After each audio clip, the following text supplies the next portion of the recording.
Good afternoon all. Welcome to Vikas tech guru. ये NPTEL का assignment है। वीक 5 असाइनमेंट 5 है। आईसी इंजन का है, IC engine and gas turbine का। तो मैं आपको ये फुल डिटेल्स में बताने वाला हूँ विथ एक्सप्लेनेशंस कि ये क्यों सही है, क्यों गलत है, क्यों सही होना चाहिए। मैं फुल्ली एक्सप्लेन करने का कोशिश करूँगा। तो चलिए आते हैं क्वेश्चन नंबर 1 पे। क्वेश्चन नंबर 1 पे लिखा हुआ है कि the primary source of energy of the engine between compression and expansion process in A relatively short duration is.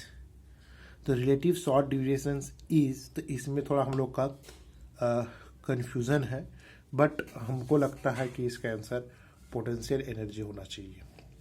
इसका आंसर पोटेंशियल एनर्जी होना चाहिए, केमिकल एनर्जी नहीं होगा। केमिकल एनर्जी ये नहीं होगा, इसका आंसर होगा पोटेंशियल एनर्जी होना चाहिए। थोड़ा बहुत कन्फ्यूज़न है केमिकल एनर्जी में, लेकिन ये पोटेंशियल एनर्जी होना चाहिए। क्यों होना चाहिए?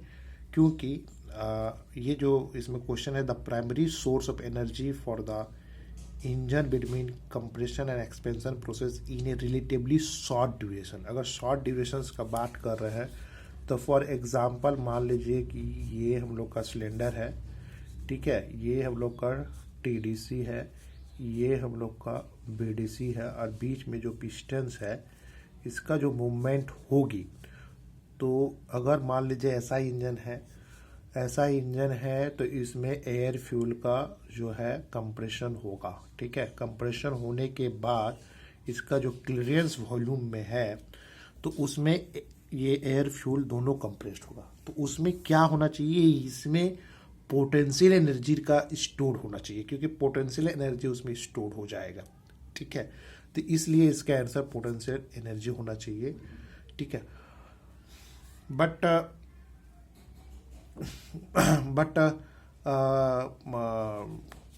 केमिकल एनर्जी तो हमको 10% लग रही है, बट 90% हमको पोटेंशियल एनर्जी लग रही है कि पोटेंशियल एनर्जी ही होना चाहिए, क्योंकि शॉर्ट ड्यूरेशंस का जो बात की है कंप्रेशन एंड एक्सपेंशन का, आपको मैं रीजन बता चुका हूँ। क्योंकि एयर और फ्यूल को कंप्रेस्ड करके जब वो क्लियरेंस वॉल्यूम में वो एयर और फ्यूल रहती है तो उसमें पोटेंशियल एनर्जी स्टोर हो जाती है। तो इसका आंसर पोटेंशियल एनर्जी होना चाहिए, ठीक है।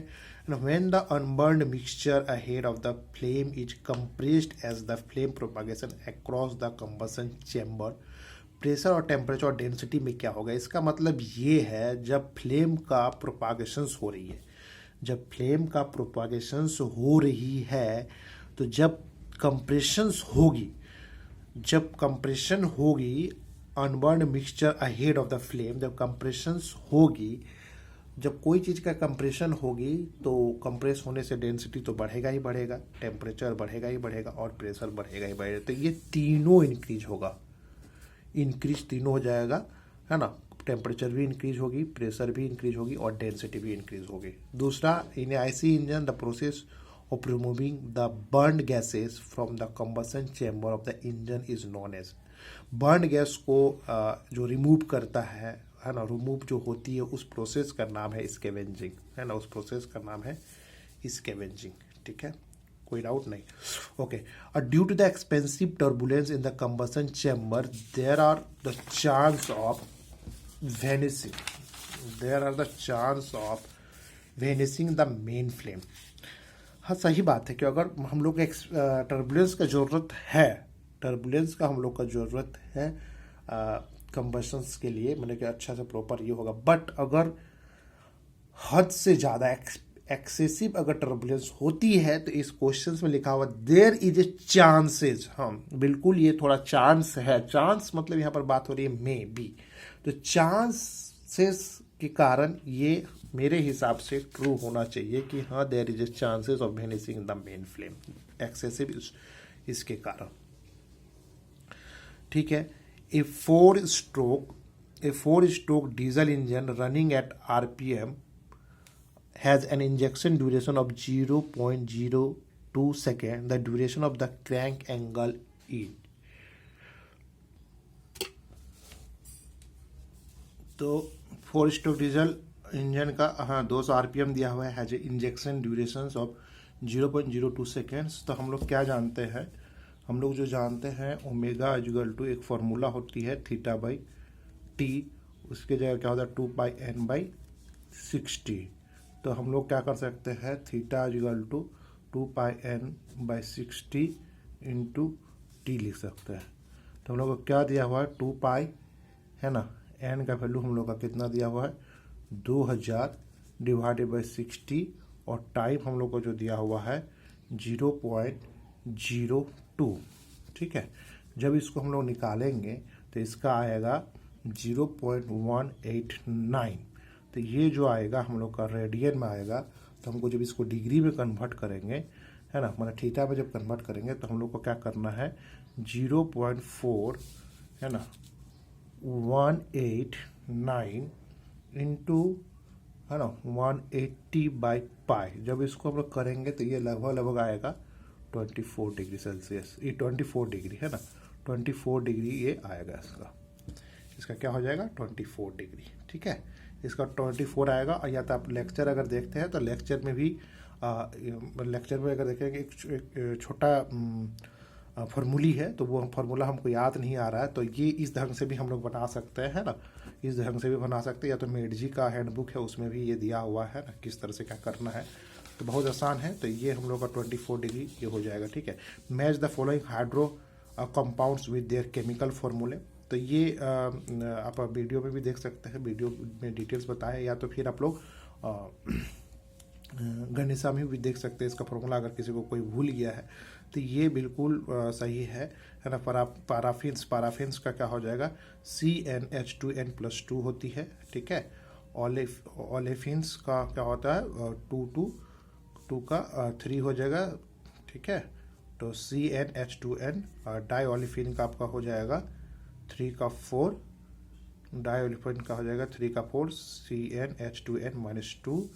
ठीक है, और बेंजीन का क्या हो जाता है ये CnH2n-6। ठीक है, ये बहुत आसान है, आप उसको बॉन्डिंग के हिसाब से भी कर सकते हैं, कोई दिक्कत नहीं है, फॉर्मूला लगा के हो सकता है, देख लीजिएगा। पाराफिन्स इसमें कोई गुंजाइश नहीं, ये 100% सही है। ठीक है, which of the following is not the component of the CI engine. तो ये आप अच्छा से ही जानते हैं कि ये कार्बोरेटर होगी। कार्बोरेटर जो होती है ये SI इंजन का एक डिवाइस है जिसमें एयर फ्यूल का मिक्सचर्स होती है। ये CI इंजन में नहीं होती है, हालांकि अभी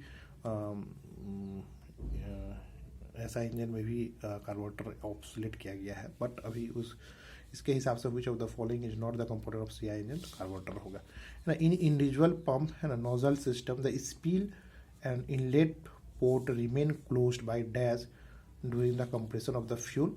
तो इसका आंसर होगा प्लंजर। प्लंजर कैसी होगी, तो ये एक है ना एक पंप, इस तरह से पंप रहती है, एक साइड तुम्हारा इस स्प्लिट आउट होता है, एक इनलेट होती है पंप में ही। ठीक है, इस तरह से कुछ आप लोग का प्लंजर होता है।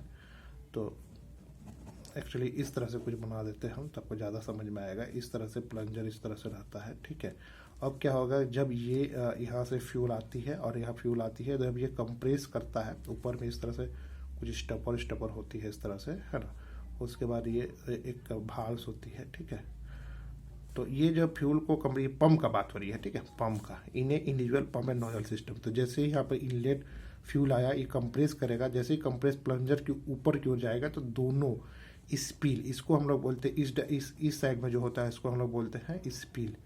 ठीक है, स्पील आउट, और इसमें हम लोग क्या बोलते हैं इनलेट पोर्ट।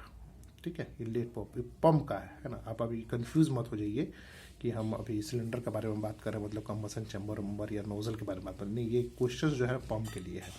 ठीक है, तो ये जैसे ही ऊपर की ओर जाती है तो इस पर बड़ा डिटेल्स हम लोग पढ़िएगा। तो इसमें ये रहता है इस तरह से स्लॉट्स बना हुआ रहता है कि क्या होता है कि जब कंप्रेस करते हैं तो ऑयल को हम निकाल सकते हैं। तो ये जैसे ही कंप्रेस होगा ना तो ये स्पील और इनलेट पोर्ट दोनों क्लोज हो जाता है ड्यू टू द प्लंजर के कारण।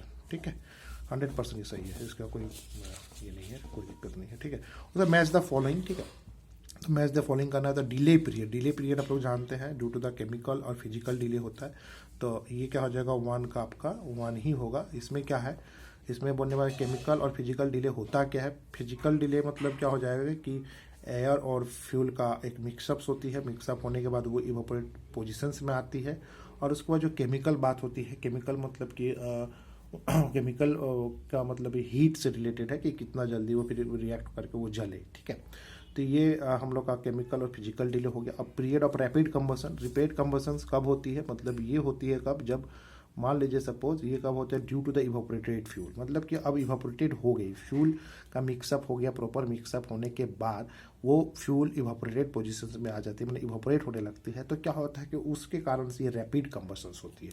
तो क्या हो जाएगा 2 का 3, ठीक है। थर्ड फेज ऑफ कंबशंस क्या होता है, जब मतलब कि अब रैपिड कंबशंस हो गई इवापोरेटेड फ्यूल के कारण, तो उसमें उस टाइम क्या होता है, हाई प्रेशर टेम्परेचर बढ़ जाती है। तो due to the maximum pressure के कारण क्या होता है कि थर्ड फेज ऑफ कंबशंस होने लगती है। तो इसका आंसर होगा 1 का 1, 2 का 3 और 3 का 2, ठीक है, ये होगा। लास्ट क्वेश्चन हम लोग आते हैं, knocking take place in CI engine. तो knocking take place at the start of the हम लोग का कंबशंस में होती है। क्यों? क्योंकि इसमें देखा जाता है कि जैसे ही कि एक डीजल मान लो कि सिलेंडर है, ये नोज़ल है यहाँ, तो नोज़ल है, तो ये ध्यान में रखना है हम लोग को,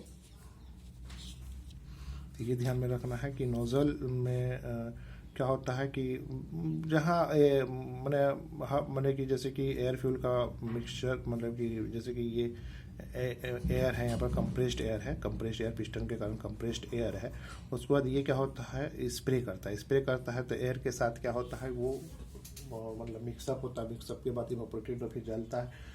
तो क्या होता है कि ये जलेगी, है ना। तो कभी कभी क्या होता है, कोई जरूरी नहीं है कि यहीं पर जलेगा, हो सकता है थोड़ा दूर पे जलेगा, फिर यहाँ जलेगा, तो हो सकता है कि यहाँ जलेगा तब तक दूसरा फ्यूल यहाँ पर आ जाता है, तो ये तो जल ही रहा है, फिर यहाँ जल जाएगा। तो इसके कारण से भी जो भी, इसीलिए बोलते हैं कि जब भी ये नॉकिंग होता है सीआई इंजन पे, तो याद रखना कि eight the start of the combustion में होती है।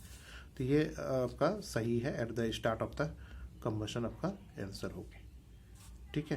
तो प्लीज़ सब्सक्राइब माय चैनल, मेरा एक रिक्वेस्ट है, क्योंकि हम जानते हैं कि बहुत कोई ये है कि जिसको टाइम नहीं मिल पाता है कि लेक्चर देखने का, और बहुत सारा जो है जॉब करती है, इंस्टीट्यूट में रहते हैं। तो प्लीज़ हमको आप इनकरेज कीजिएगा, तो और वीडियो में डालते रहूँगा। प्लीज़ सब्सक्राइब कीजिएगा, लाइक कीजिएगा, तो मेरे को भी थोड़ा अच्छा लगेगा कि मैं वीडियो डालते रहूँ, क्योंकि मेरा मेहनत का पता चलेगा कि हमको कुछ मेहनत का वो सब्सक्राइब से ही हमको इनाम मिल रहा है। तो please subscribe my channel, so that कि नेक्स्ट टाइम मैंने कि जब भी असाइनमेंट्स आती है तो मैं डालते रहूँगा। और फिर रिन्यूअल का भी असाइनमेंट 5 डाल चुका हूँ, या ऐसे इंजन का असाइनमेंट 5 का सोल्यूशन डाल चुका हूँ। मैं 6 का भी डालने वाला हूँ, उसको भी मैं कंप्लीट कर लिया हूँ, जल्दी ही मैं डाल दूँगा। Okay, thank you very much, please subscribe my channel.